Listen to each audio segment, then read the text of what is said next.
Bapak Ibu sekalian, Rabi' bin Haytham memberikan penjelasan pada anaknya dan anaknya jadi faham. Lalu kemudian anaknya masuk. Kejadian ketiga di rumahnya, murid-muridnya bilang, wahai imam, kiai, nasihatin kami dalam masalah ibadah. Apa nasihat anda dalam masalah ibadah? Sholat, puasa, apa nasihat anda? Kata beliau satu kalimat, maknanya luar biasa, bobotnya sangat luar biasa. Dia bilang, alaikum bil asrar, rahasiakan amal soleh kalian. Itu aja.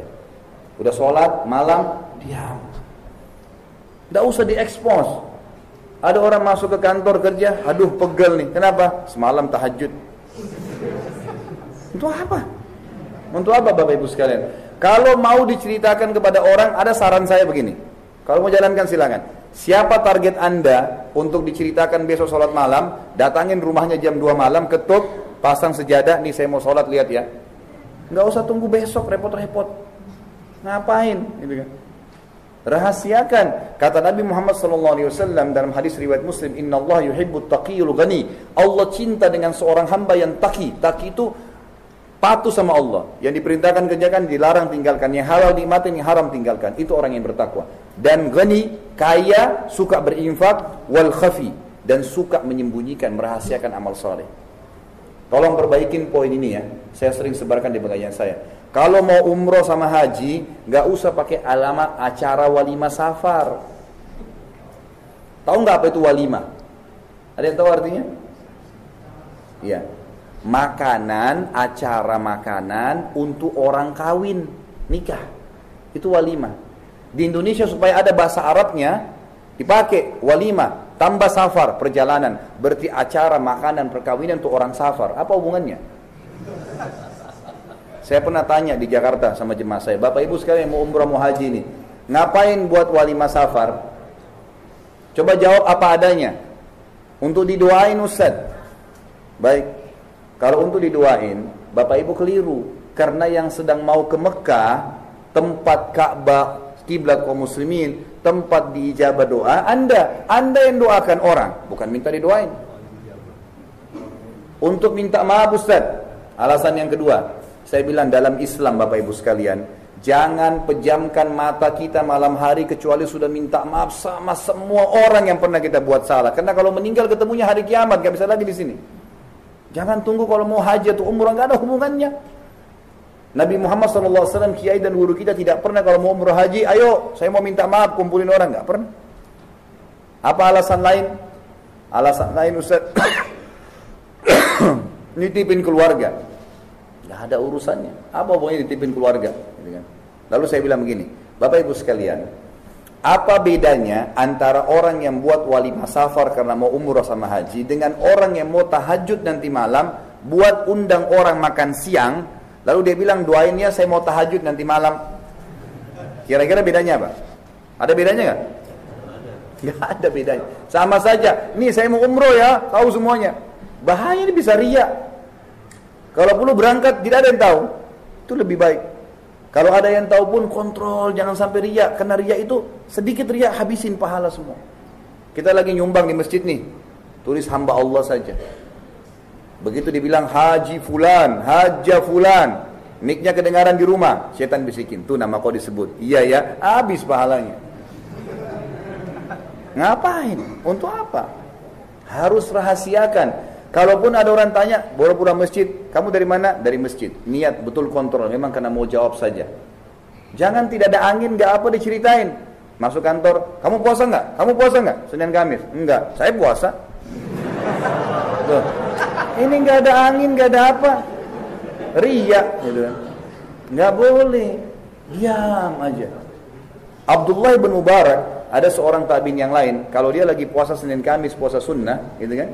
Bapak Ibu sekalian, kalau dia kebetulan ada tamu datang ke rumah, dihidangkan makan sama dia yang tidak puasa, lalu kemudian dia bilang, ayo silakan untuk nunjukin kepada orang supaya tamunya mau makan, diambil sama dia, dimasukkan di mulutnya, terus seakan-akan dia ngunyah, ayo makan, lalu dia ke belakang rumahnya dibuang, tetap puasa.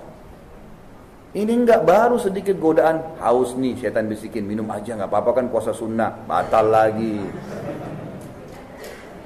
Kendor. Ingat, ibadah yang kita kerjakan, Bapak Ibu sekalian, ada dua kata kuncinya. Yang pertama harus dipaksakan.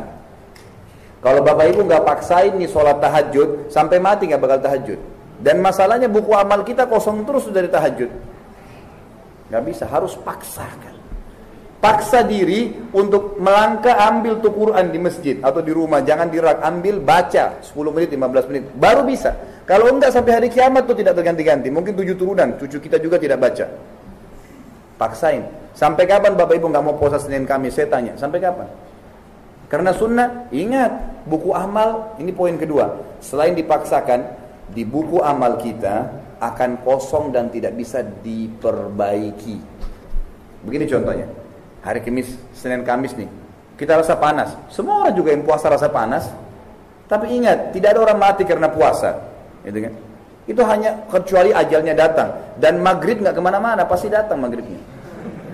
Ini enggak, seumur hidupnya Ramadan aja terus. Itu pun Allah luar biasa keluhannya. Panaslah beginilah, 1 bulan ya. Padahal pahalanya banyak, gitu kan.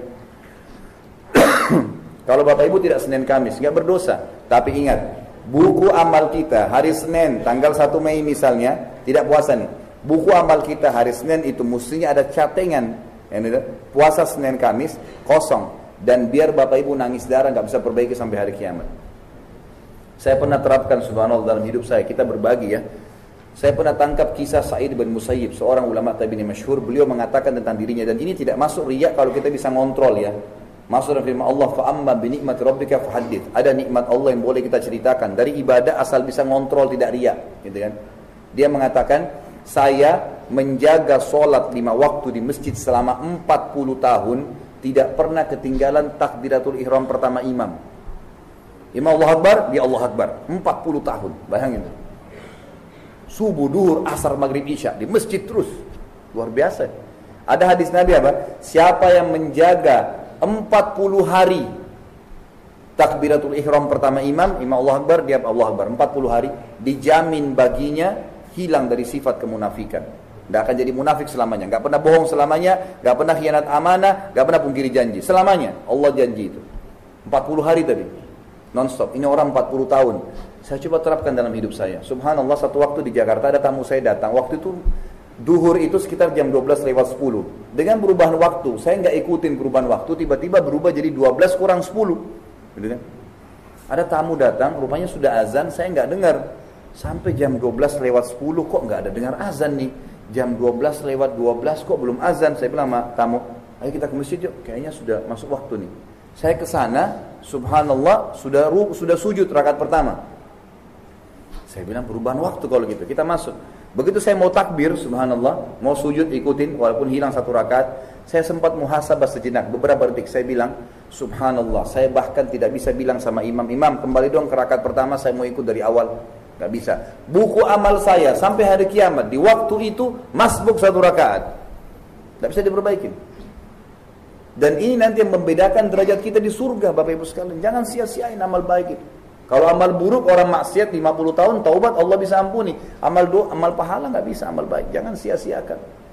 Saya pernah keluar dari taklim di Jakarta, subhanallah. Ada satu ibu, habis taklim, kebetulan azan duhur. Ibu itu bajunya tua sekali sama anaknya. Terus kasih isyarat minta uang. Saya kena takut ketinggalan sholat, gitu kan. Kemudian saya bilang, Bu, sebentar saya sholat dulu ya, saya ke masjid.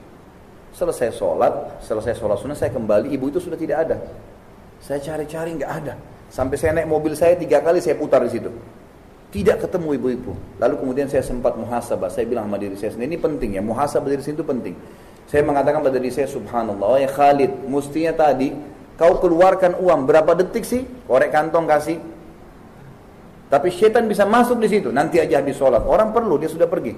Dan orang ini mustahil bisa terulang, saya kasih lagi. Buktinya 3 kali saya putar, saya nggak ketemu. Hilang sudah kesempatan. Boleh dapat, tapi dari yang lain. Ini sudah nggak ada. Allah datangkan kesempatan emas untuk beramal saleh. Ini penting.